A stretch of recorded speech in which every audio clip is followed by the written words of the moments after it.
guess sanity has prevailed because within our cultural space, people name their children Nanani and all that, and I don't see why. Of course, there are some names that clearly some prohibition can be put on, but I guess that within the context of our I beg to differ, though. But I mean, I'm sure there's a conversation we can have another time. But my concern this morning really is that, for instance, I've heard people argue that, well, to the extent that words, you can't name your daughter, for instance, prostitute. I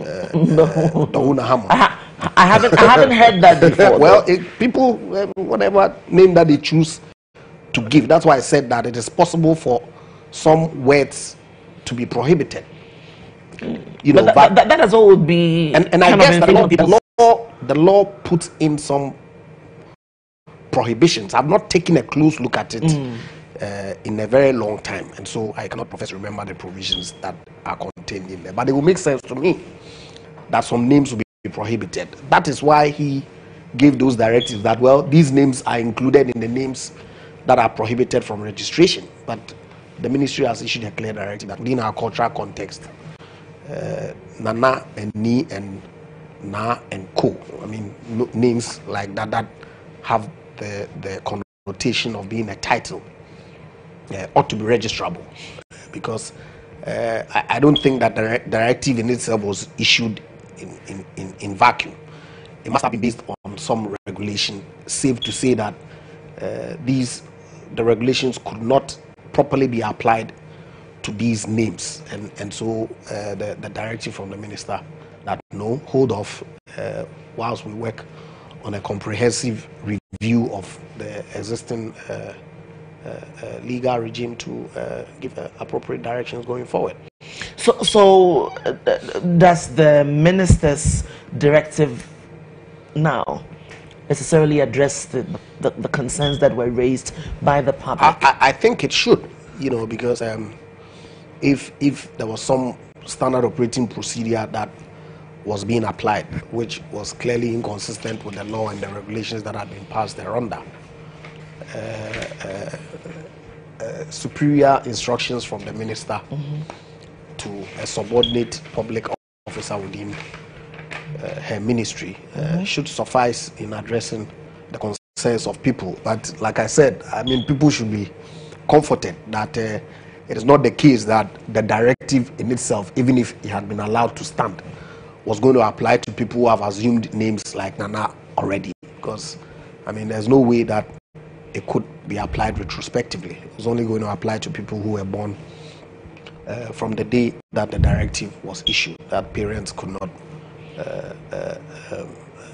register those names. But that, as we speak, is moot, because that directive has been taken off by the minister.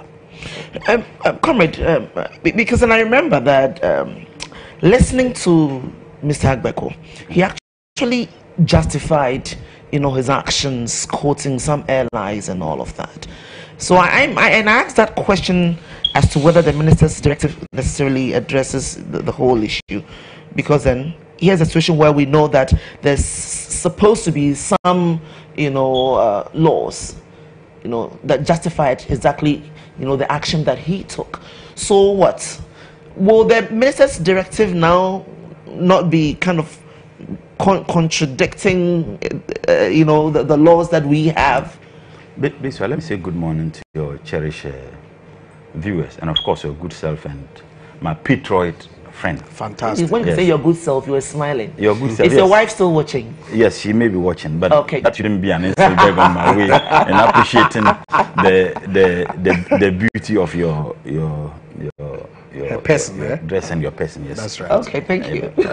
Basically, I agree with my colleague, but it's becoming too many in this government, that you have agencies that are operating under ministries, that those agencies take decisions only for the minister or the ministry to come out and say that we were not consulted before those decisions were taken. I can give a litany of examples. National Service, you remember when they came out to put people on that, I mean, which I describe as fraudulent, if like insurance scheme.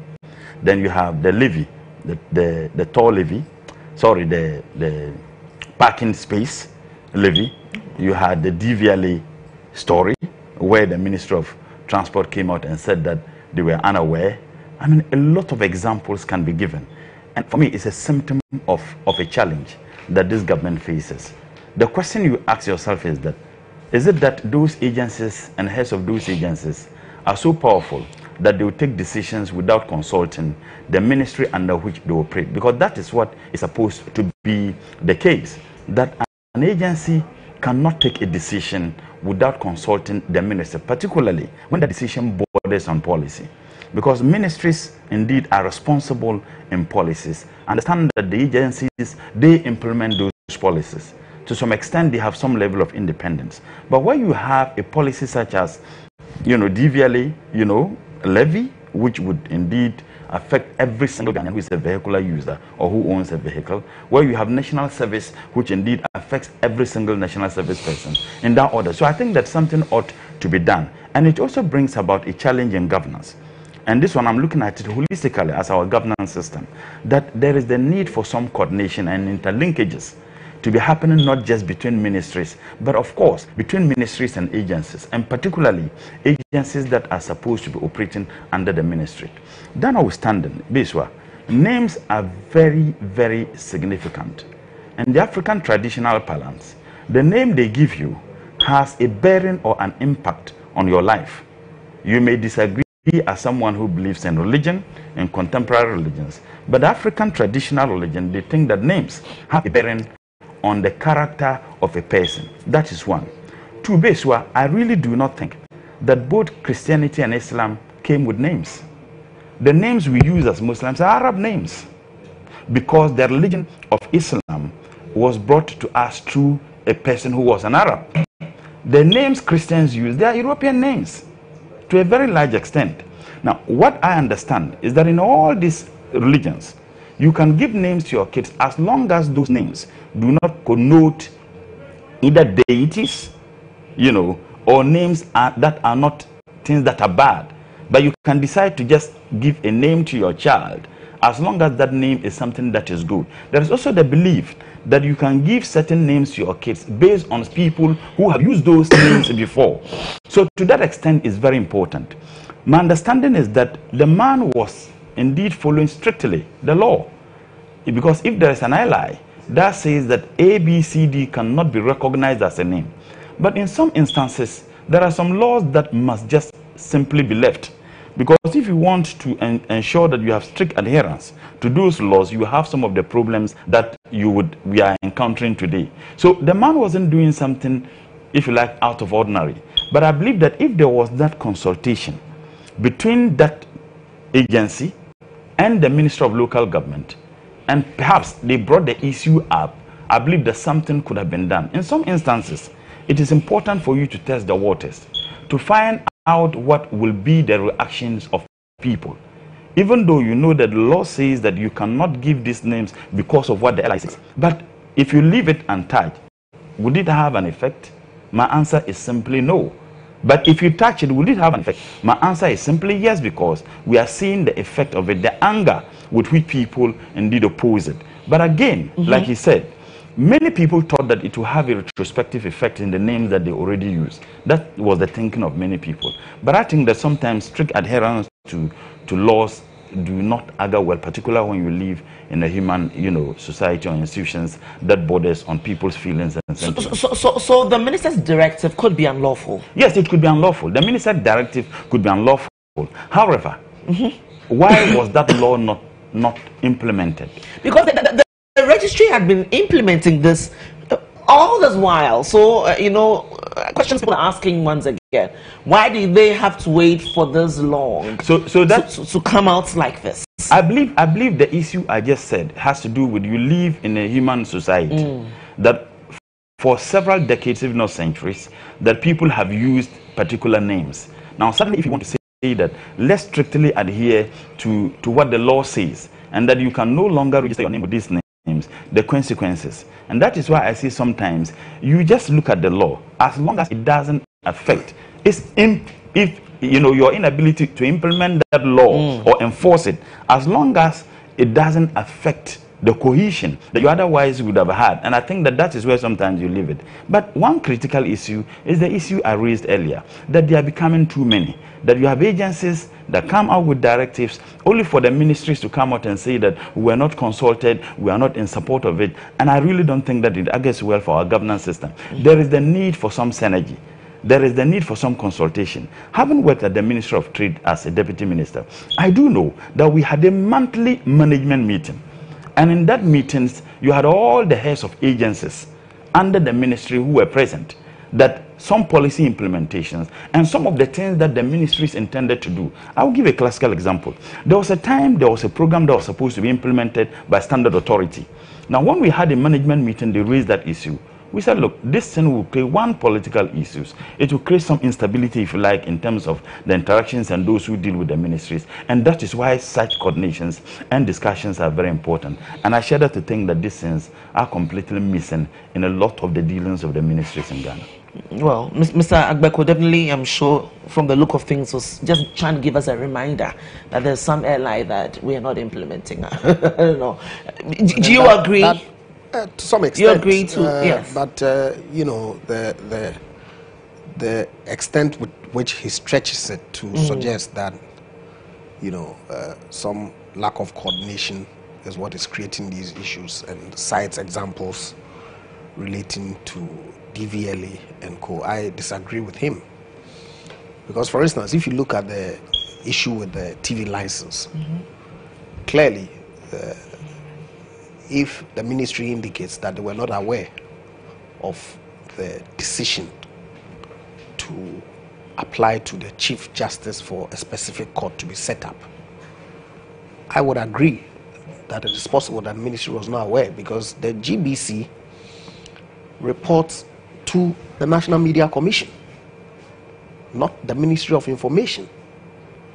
And so it's entirely possible that they would, you know, undertake some activity without recourse to the Minister of Information. So where lies the issue, the justification for the issue that he raises that suggests some lack of coordination between the ministry and the agency. So you disagree? Yes, to that aspect I of disagree. But of yeah, course, but looking at the issues now, so we're talking about the fact that the minister's directive could be unlawful, considering the airline. I don't think so, because it is not a new airline that has been passed. I mean, I don't recall that in the past year or two any such airline regulating registration of names has been passed. It's a law that has been in existence. Actually, talks about 1965 or so. And so the question is, between 1960 whenever and now, these names were not registered. But that's not taking what was the basis? too long. What was the basis for that? But that's why I said that I am inclined to believe the minister when she says that this is some procedure, SOP, the word she used, that the department was rolling out for registration of names, and that she had ordered that exercise be halted, and names registered as pertains prior to the issuance of that SOP. And so I fail to see where that illegal is. I was trying to pull up the airline, and then you drew my attention to the distraction I was having to your system, so that we can all see for ourselves what. I think you can go ahead and do that for us. But my point is that you see, within a year, you have one, the towing levy, an agency. I'm coming. It's important I state this, and I'm making a point. Okay. The towing levy, an agency indeed started to implement. The ministry says they were not consulted. That is one. You have the DVLA kits. The ministry says they were not consulted. I do not think hold on. You have the National Service. Can I finish? The ministry did not say they were not consulted. No, they said. They did not say so. The ministry came out and said, stop. They had to withdraw it because of the public reaction to the issue. I listen to you. If you could just allow me to make this point. I said there are just too many. You have the DVLA, you have the towing levy, you have the national service, you have the TV license, you have the parking levy, you have BEFs and DEFs. Now the issue of the GBC thing, as a matter of fact, I worked at the Ministry of Information before. In as much as the GBC is supposed to be independent, the budget of the GBC is sent to Parliament under the budget of Ministry of Information.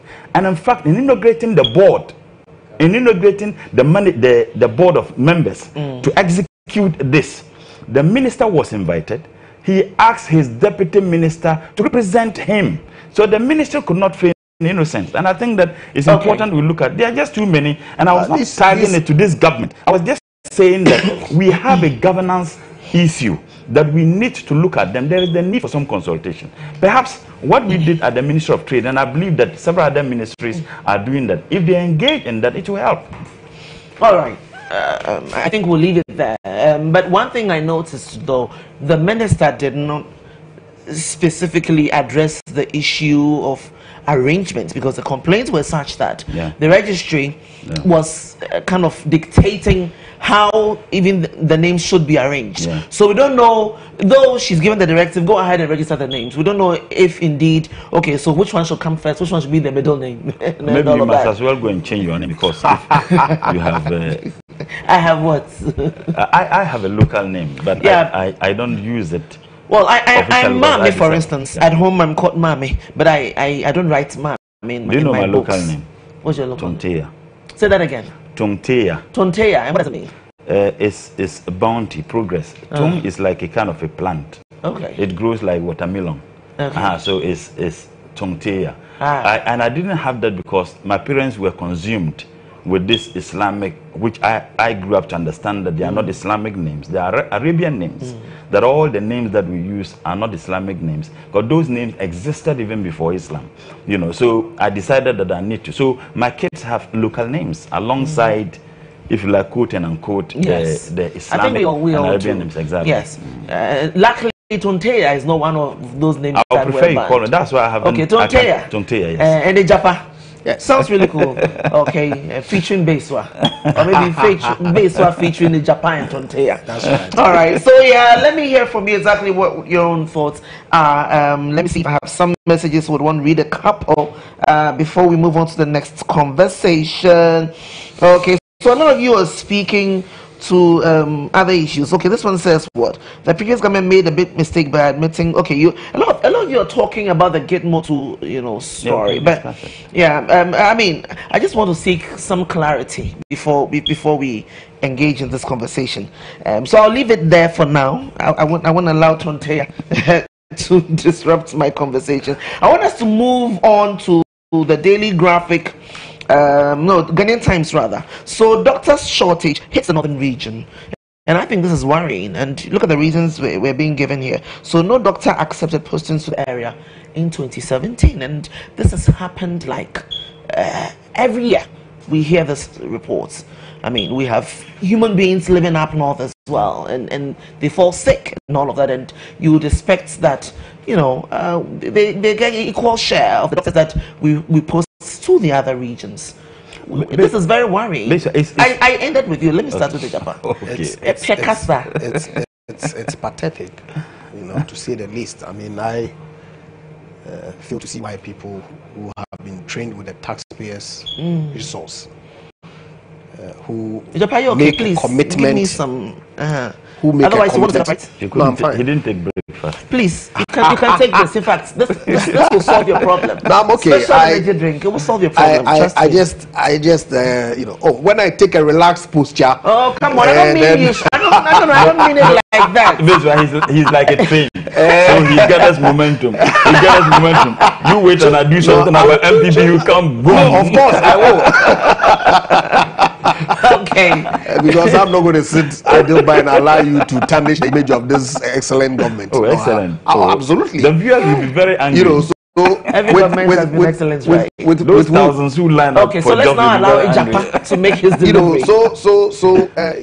People who have made commitment to abide by whatever postings that would be allotted to them decline to accept these postings.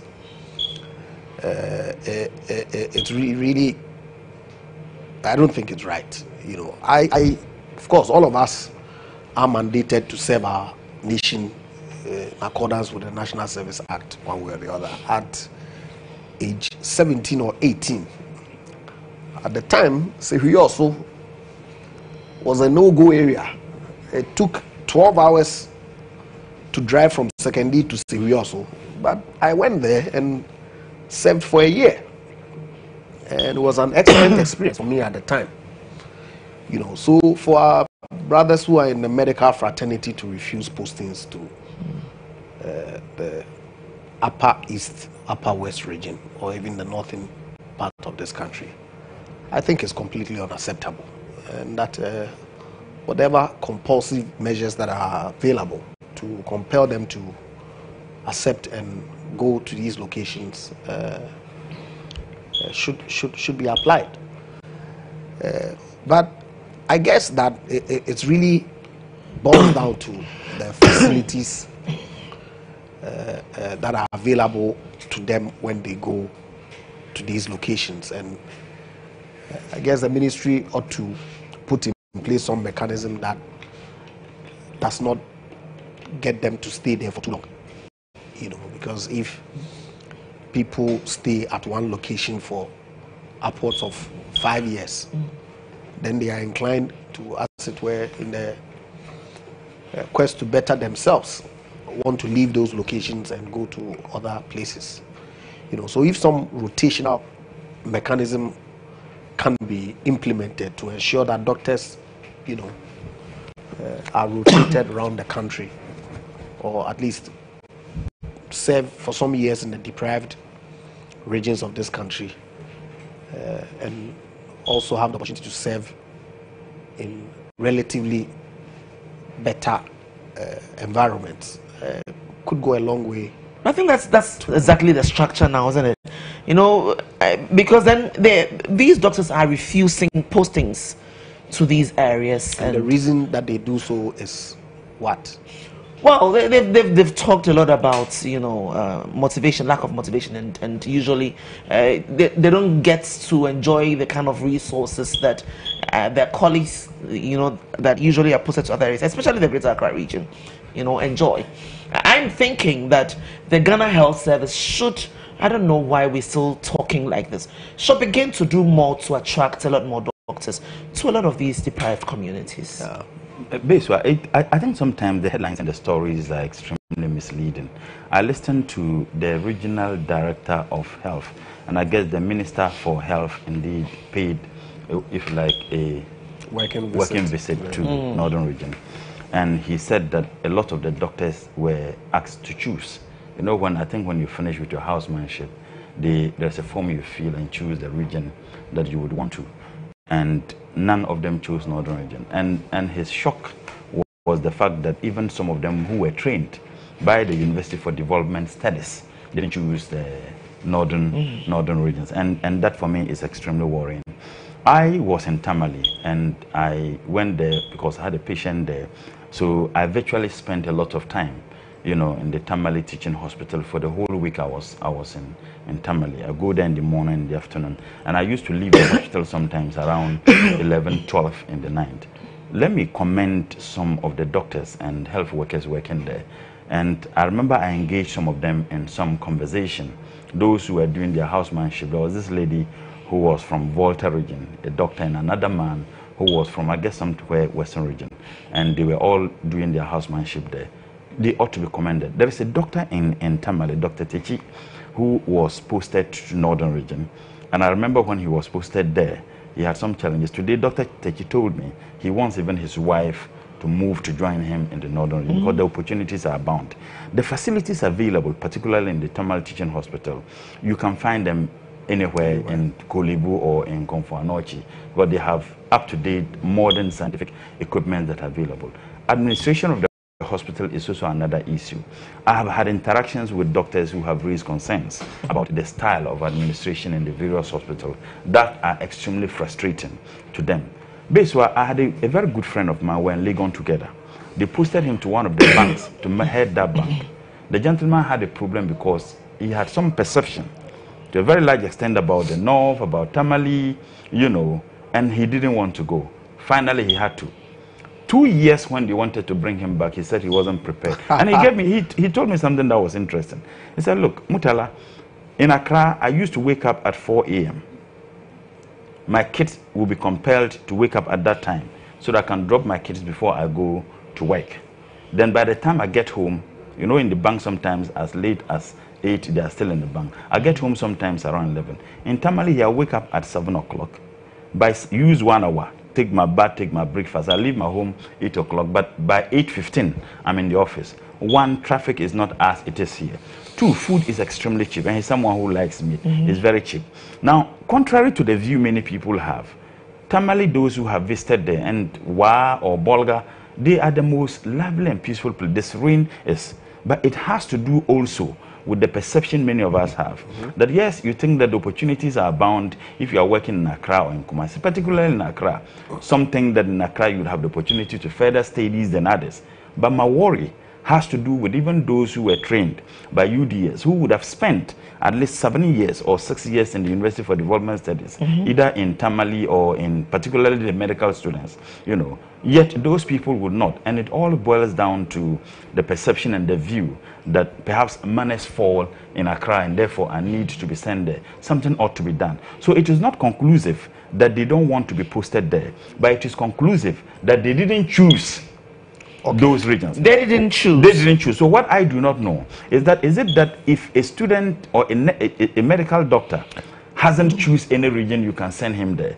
I share that to believe that they can send you there. I share that to believe that, because if they are going to leave it, then everybody would want to choose Accra. I don't want to think that it's just absolute that wherever you choose is where they send you. Even in Parliament, committees that we serve, you choose a committee, you are not sent there. Yeah. One thing we also need to look at has to do with, are there some conditions that are available in Accra and Kumasi that are not available in those parts of the country? We need to look at them. What will the Ghana Health Service and the Ministry of Health and government and all of us do to ensure that people get attracted to wanting to work in those regions?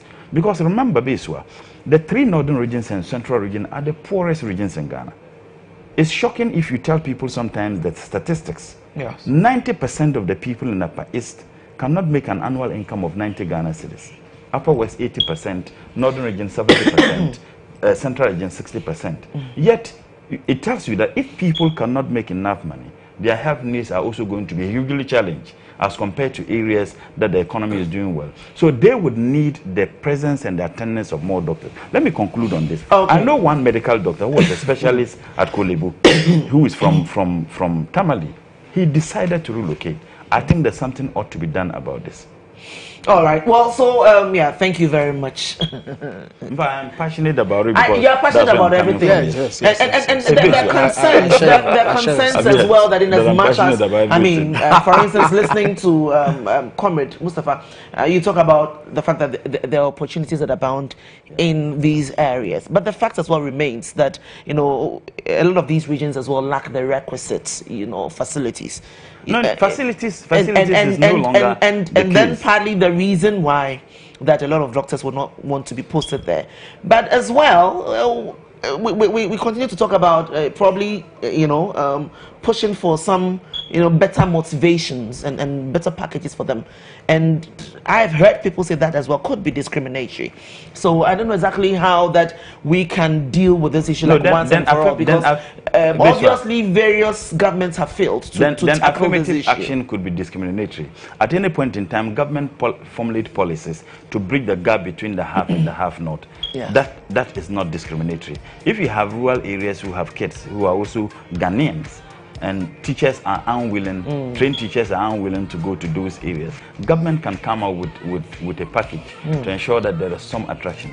I do know some years back there were some incentive packages for, if you like, teachers who were posted to rural areas, and I think that we could do something. Listen, we're having to wrap up, but I don't want us to go without touching on Kenya. Okay, because yes, I mean, everybody is asking what got into Odinga's head, because his actions obviously treasonable.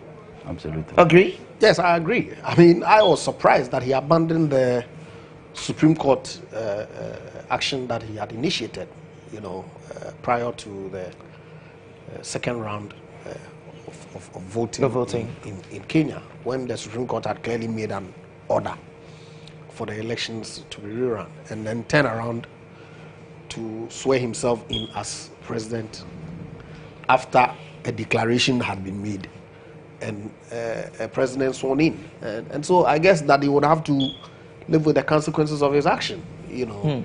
But I don't think that Kenya needs that kind of political instability at this time in their... So he could be arrested? Of course, he could be. But going forward, do you foresee a kind of a unity government between these two sides? No, there can't be any unity government. You have a political party that went into an election and lost. It's just like the 2006 election. Went into an elections. We lost. Could you imagine President Mahama coming out to say that I'm going to swear myself in? But you see, Uhuru Kenyatta need to implement what Machiavelli says. That a leader should combine the ferocity of a lion and the cunning of a fox.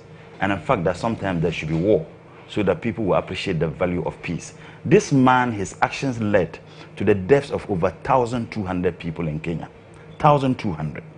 This same Raila Odinga. And there's that relationship between he and the Uhurus. His father was a vice president to Jomo Kenyatta. And he has been there. He's a complete Marxist, or if you like, communist to some extent. But I think that his conduct is, he's becoming a rogue. My worry is that many countries in Africa, people may want to do what he did. Because for him to have the confidence to do that, and the security agencies allow them to do that, and I think he's worrying. And this is where the big players in the geopolitics of the world need to intervene. I think that he needs to be called and informed that should there be chaos and anarchy, he'll be he'll be particularly held responsible. Because several lives were lost. He was involved in it. He's a sour loser. He's a very bad loser. If you lose an elections, you went to court. The court ruled in your favor. The election was supposed to be rerun. You said no. You are not going to engage in it. When you participated in all the processes, only for less than a week or less than 3 days, and he said he wasn't. It means that he had a preconceived mind that he never won the elections in the first place. He wants to turn that country to another thing. I really don't think, if you understand the dynamics and the ethnic and tribal intricacies in Kenya, I have been there a couple of times as a student leader. It's extremely worrying when you have a leader of that sort, someone who was once the president of that country, engaged in this absolute misbehavior. I really don't think that is what Africa needs. Okay, so I'm wrapping up and I'm asking these questions and I want to hear from you. So we saw that there were no arrests made, for instance, yesterday when all of that was happening. The crowd was not dispersed. Good strategy, you think? Yeah, let me hear from you. Think it was good strategy? It is. You think it was good strategy? I guess so. Yeah. This would have prevented it from happening. But once they were engaged in it, any attempt to arrest could have led to, because they knew it was going to happen anyway. Yeah. They had met media houses on Sunday on this whole issue and all of that. And as well, considering the fact that Kenya's body politics and like terrible. You say, it's like very much divided. Yeah, who do you think should be mediating this whole thing that is going on? The AU, the UN? No, I think that America, which plays a significant role in Russia, they should begin calling on Raila Odinga, telling him that he will suffer the consequences. I really don't think that we want to lose thousands of people again, as we did, in which he was profoundly involved. Okay. You remember the International Court of Justice, Criminal Court of Justice tried, what's the name? Uhuru Kenyatta. Yeah. And he was acquitted. Yes. Those issues, both of them were involved in the violence that erupted at the time. Without any justifying the actions of Raila Odinga as happened yesterday. I think it's completely unwarranted. Yeah. And he should just regroup and then come again another time. He's Member of Parliament for Second D constituency, and Murtala Mohammed, a former Member of Parliament for Nanton and former Deputy Minister for the Trade Ministry. Gentlemen, thank you once again for your time. The show continues with more, and we're talking sanitation and all of those challenges and our ways forward. We want to hear from you. Let's get interactive. Don't go away.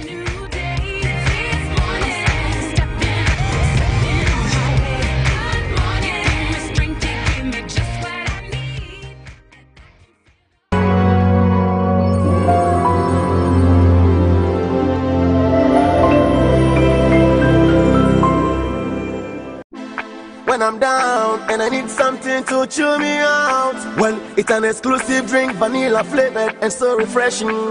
Special malt. special malt.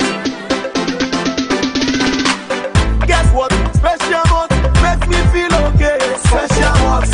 Even you in the system, before drinking tea. Special malt. Special malt makes me feel okay. Special malt. So clean and smooth. Oh yeah, enjoy yourself. Special malt. Special malt makes me feel okay. Special malt. Guess what? Special malt makes me feel okay. Special malt. Even you in the system, before drinking tea. Special malt. Special malt. Feel special. Henry, what is wrong with you and your laptop? It is not working. Hey. What at all is going on in this house? Your son's laptop is not working and my phone. Me kai me mo fabrim na me ma me de me ko Freddy's corner enti ene eye manager se me di Freddy's corner ho adanse a kire mabusia na ade ba ko a me kai wo Freddy's corner eye se de wo siti wonim ejeji wo customers.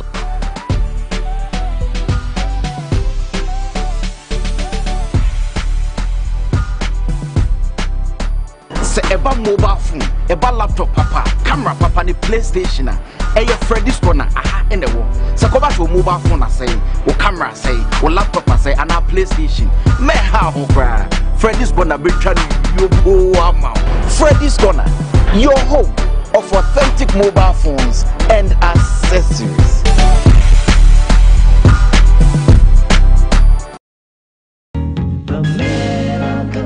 Precious one, I'm Bishop Charles Ajinasari. 2018 will be my 35 years in a miracle ministry. And in every nation I've been to, the power of God has been present to save, heal, and deliver.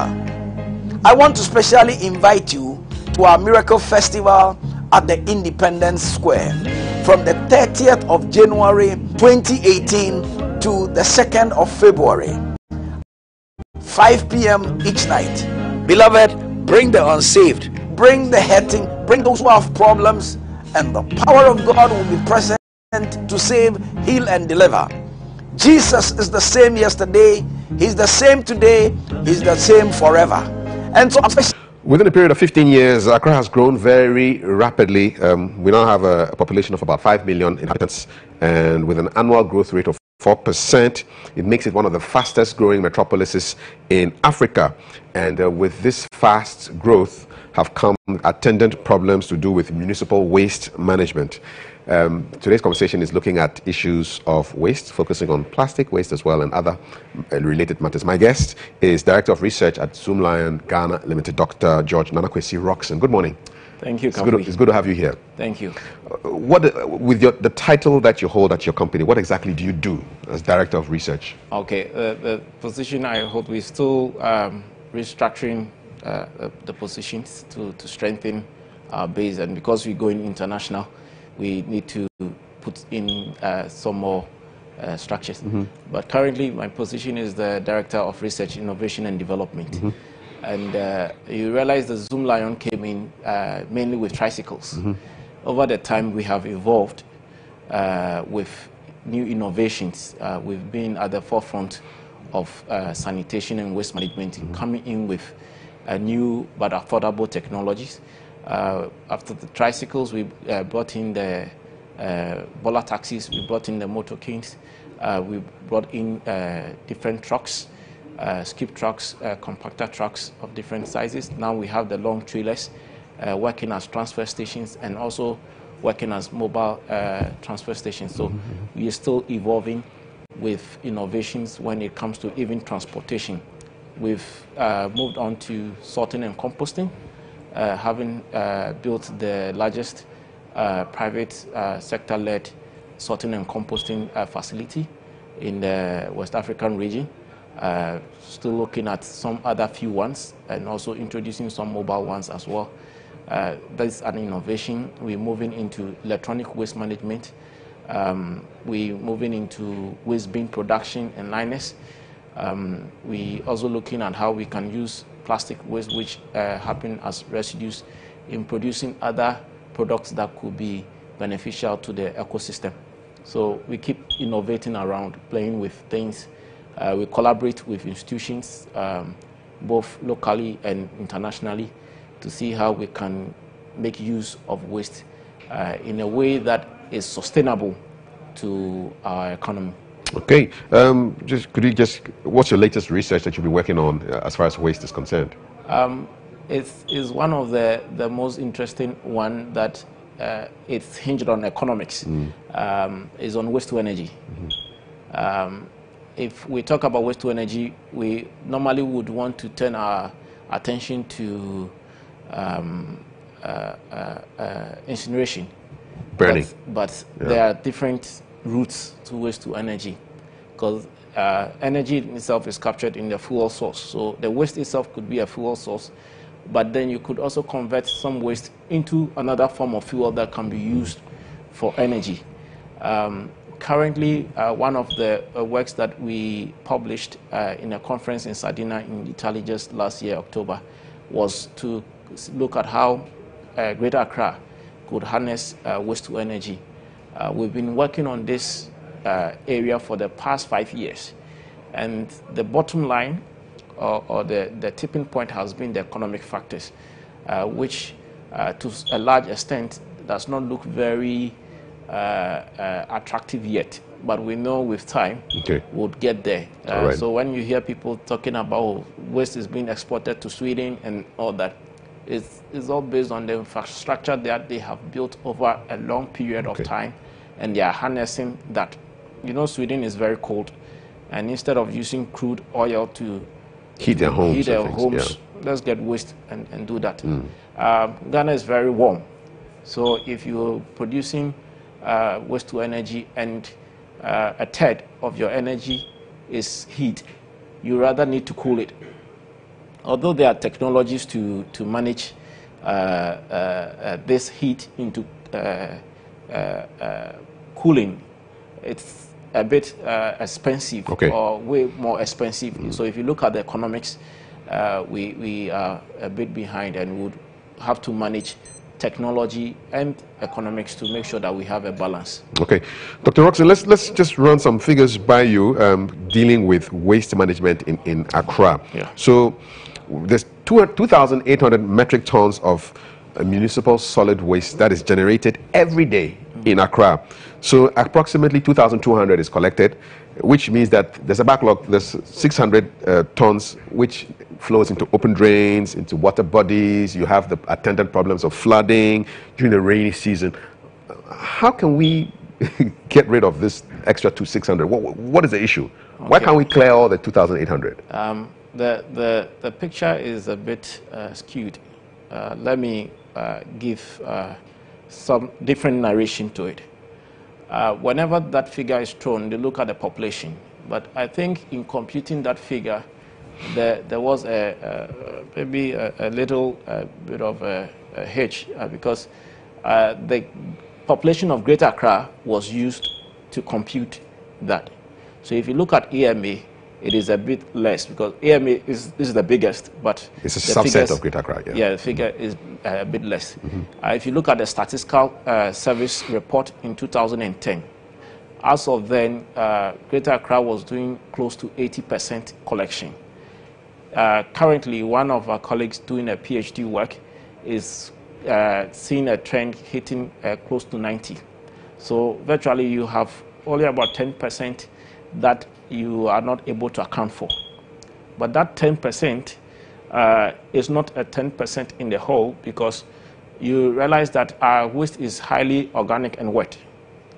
Okay. Food waste, things that can deteriorate. So, and wet, because people drink sachet water and they leave a bit of water in there, and it accounts for the weight of the waste. And all these indicators account for what you are not able to record as being collected. But then there is also the bit of behavioral part where people are indiscriminately throwing waste about. So you see waste in the drains and all that. That is also a serious factor. Would you be happier if we had no open drains? Yes, that would have worked, but it is one thing saying it, is another thing working at it. Working at it means that government would have to throw in a lot of budget. and looking at the competing needs of the country, I don't think we are there yet, but I think it's doable. It is doable in the sense that we can harness resources here and work at it. Just close the drains. It's not just that. You remember Conti, when Conti project was coming to life, we're talking about almost $600 million. And that was just a critical portion of AMA and some other districts. But has it been done in any other African countries? Are there any African countries where drains are closed? I've seen a bit in South Africa. I've seen a bit in Nigeria. Not everywhere is like you going into their cantonments and the Osu areas. But when you move outside those areas, you see drains. We need to work at it, make a constant effort to take those decisions in progression. What we lack as a nation is the continuity. When we decide to do A, yes, you can adjust it, but you should be able to measure your progress from point A to the next point, and that is what is lacking. But I'm sure a case can be made with the research that you and other people in your field do, that if you were to close the drains and close the gutters, we would solve a lot of problems. You know, you would leave unexposed. There won't be a case of unexposed rubbish. People will not use the drains as receptacles to dump things in, and it would actually help on the economics front, on the health front, on the sanitation front, the tourism front. Yes. You know, there are a lot of social benefits and health benefits when it comes to closing the drains. And as I told you, it's not just the drains, it's also the roads. If you have roads that are not properly tied, you definitely would have problems with even putting up good drains. So if we are looking at things a bit more holistically, it means that we need investment. That's the main. So it's a money issue. It's a money issue. It's not a technology issue or human capital issue. It's a money issue. Okay. And government could say that, look, I'm going to dedicate continuously this amount towards fixing Accra's drains over this period of time. It may go beyond 4 years, but that is the trajectory that government would wish to take. And then the investment is tracked and the performance is tracked. Are we over-focusing on Accra? Other parts of the country also need the kind of help that Accra is getting. But you start from where you receive visitors the most. You have a home. Normally, when you receive a visitor, you put the visitor in the living room. So Accra is the living room of Ghana. It's the living room of Ghana. So you want to make sure, and happily the president, in his commissioning of his agenda for sanitation, indicated that he wanted Accra to be the cleanest city in Africa. And that is a very bold statement that we think that he needs all the support, not just from donor partners, but Ghanaians from ourselves, Ghana as well, to work with the president too. And I'm happy the AMA chief executive doing a marvelous work, trying to decongest the city, because that is one of the bane of proper management of sanitation in Accra. Okay, let me jump on that. The desire to make Accra the cleanest city in Africa, it's a lofty goal. I think it can be done.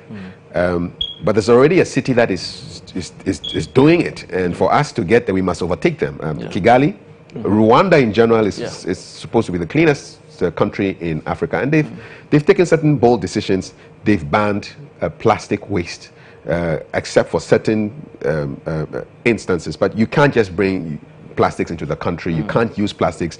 You could be fined. You could spend time in jail. And I know you have an interest in plastic waste. Would you be happy with legislation that banned the use of plastic in Ghana? I would say no. For the fact that if you look at the socioeconomic structure of Rwanda, a very small population, very small country, you have less people being unemployed. That is Rwanda. If you look at Ghana, you have a very large population, dense country, a lot of your people not being employed. Okay, then we're like Kenya. Kenya has also banned plastics.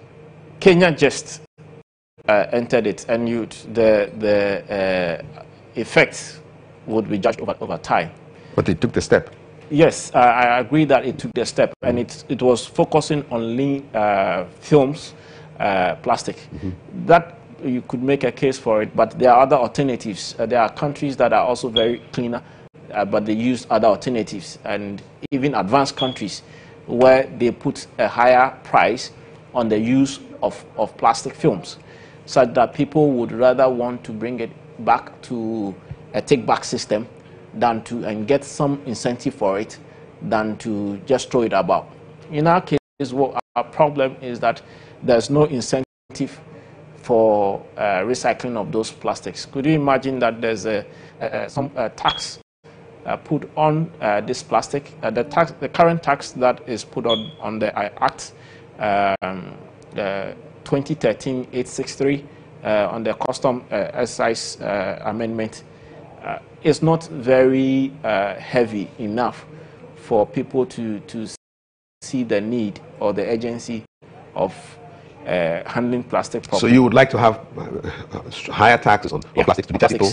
Yes, because the point you raised on the closing of drains, we've done research on bonding plastic with sand. You don't need cement, and that gives you the same effect as concrete. So imagine that you have that bonding taking place and using it in closing drains, at least the urban and small drains around. That is an innovation we should be looking at. So that you actually use the problem becomes part of the solution. A solution, and you create employment. We are sitting on the time bomb of unemployment.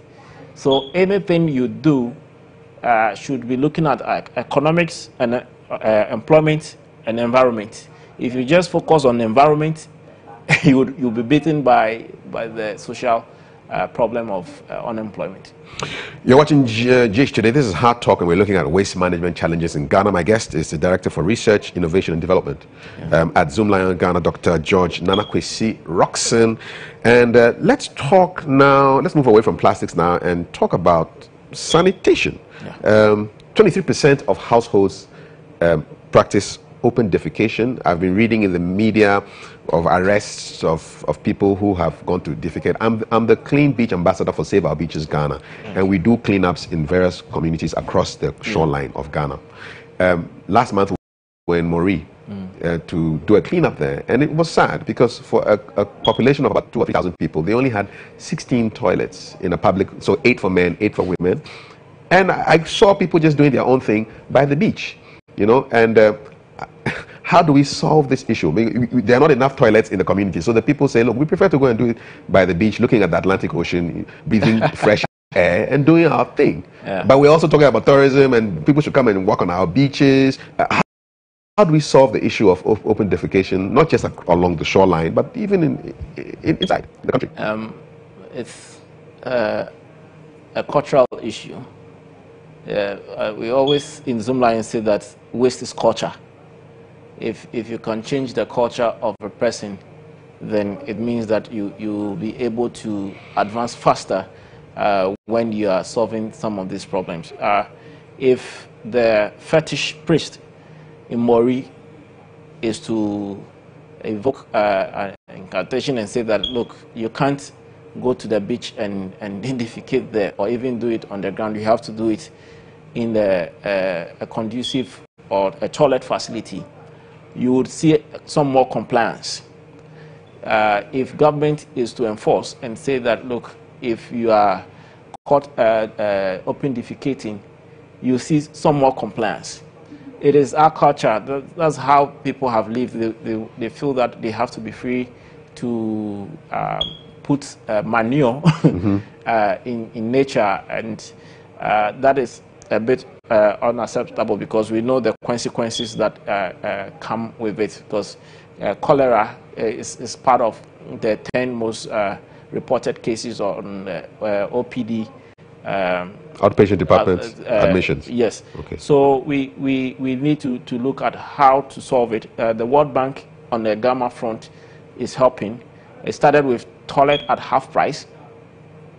Now it is virtually toilet at a third of the price. Well, if we have free SHS, why can't we have free toilets?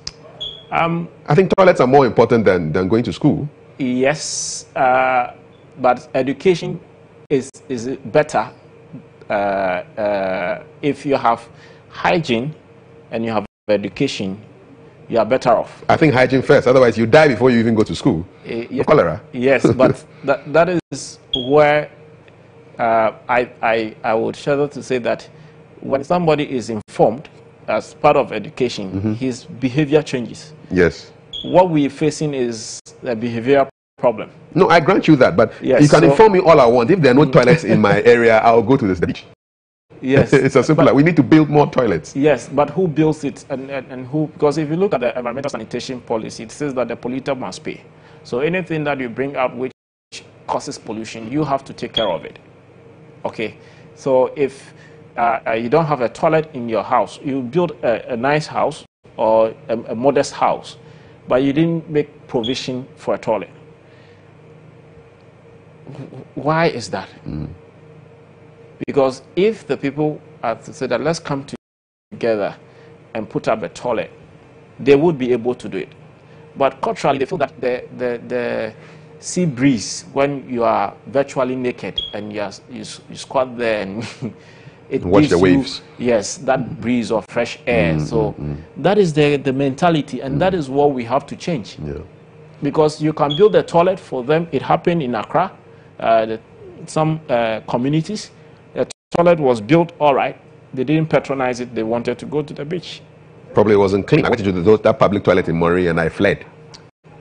It is still culture, because who is responsible for cleaning the toilet? Because if we understand that this is connected to our dignity as a people, is connected to our health, it's connected to our identity and our level of understanding of things, then people will push to act more properly.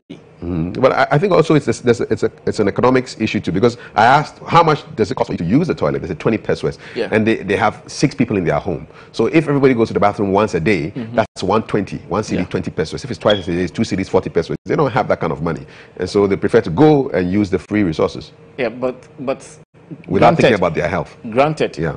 But you can still build your own toilet in your home.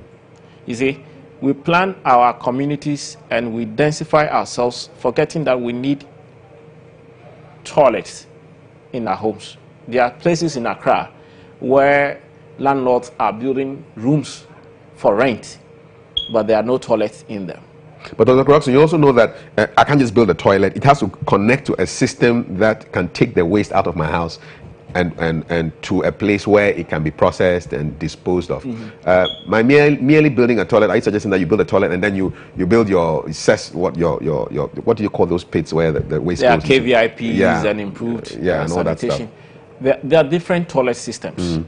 But at least you should have everyone have one house, one toilet. Yes, at least you should have something to contain and treat it in your home. Because if you are transporting yourself, and you could imagine that you have a tummy issue and you are running and defecating along. If you have it in your home, you can just use it. It's easy. Yeah. I've just wanted to know whether you have any research you've done on this whole business of open defecation and how it impacts our waste management in Ghana.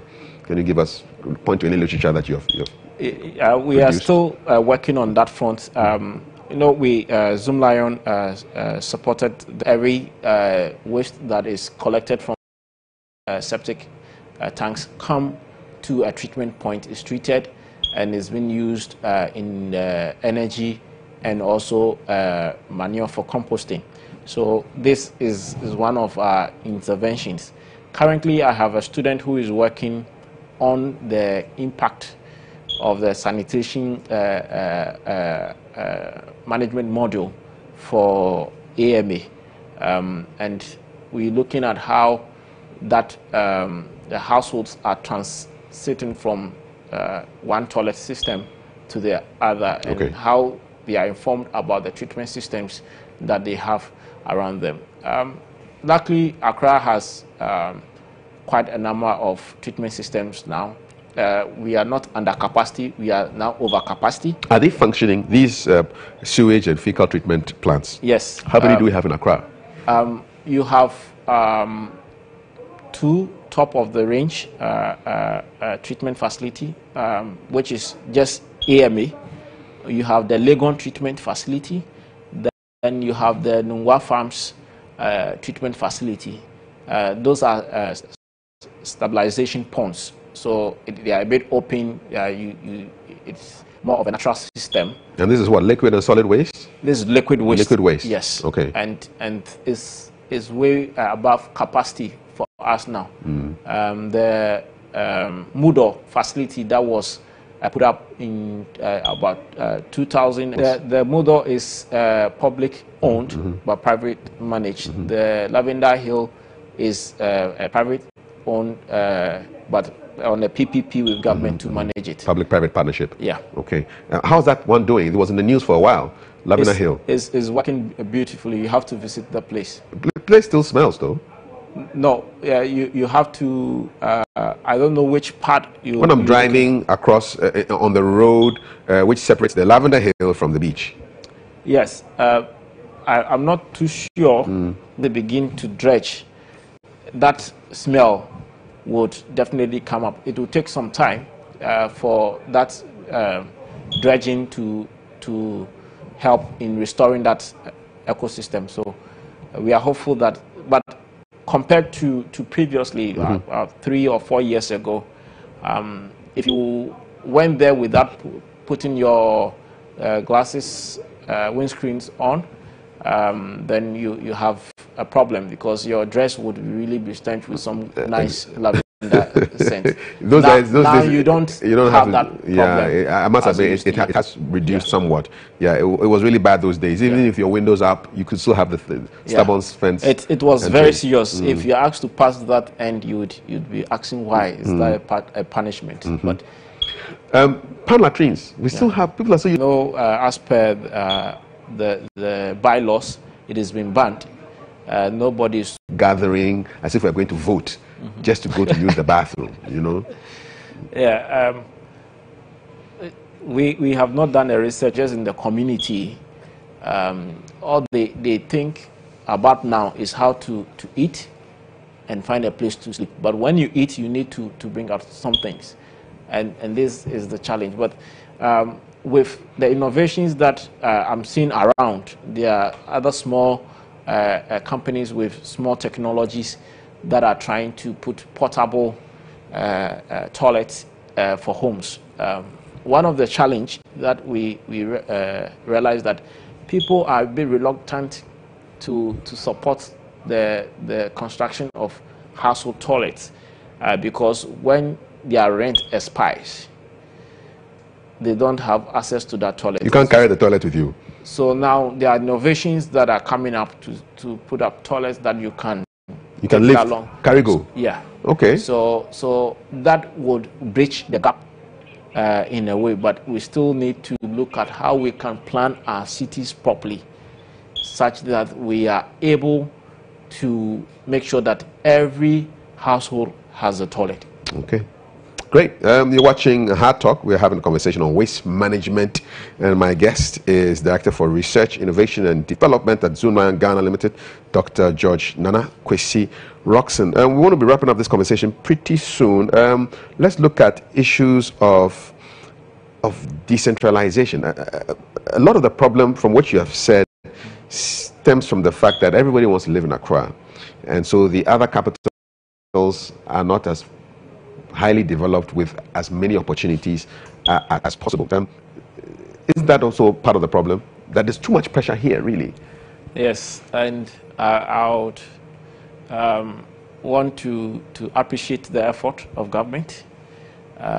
You know, this one district, one factory thing, I think, is a game changer.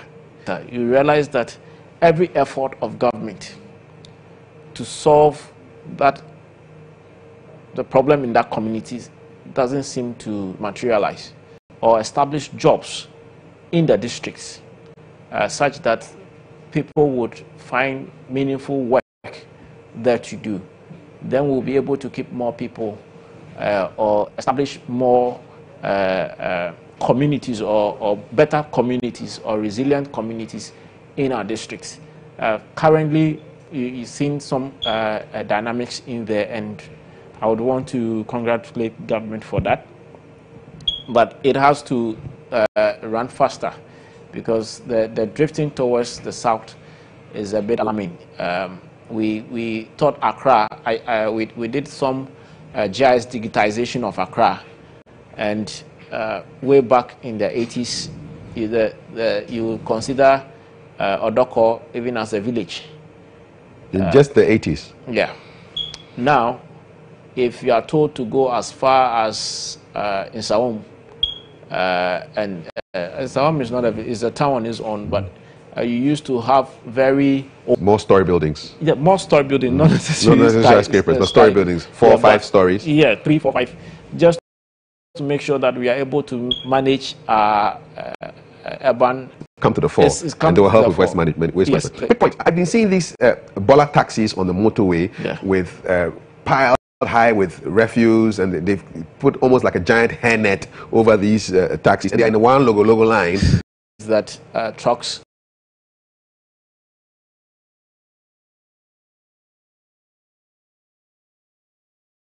they're taking advantage of that, and they're entering into the zone areas or franchise areas for the formal areas. Okay. And the old composting facility, and another one at Achimota near the terminal, the station. And this have the director for research, innovation, and development at Zoomlion Ghana. We've been looking at issues of waste management, and ahead of the sports news and news extra, I'm throwing out this song. So if for all of you whose mamas were born in January, this is the one for you. It's from Lucky Dube. It's titled Mama. Enjoy.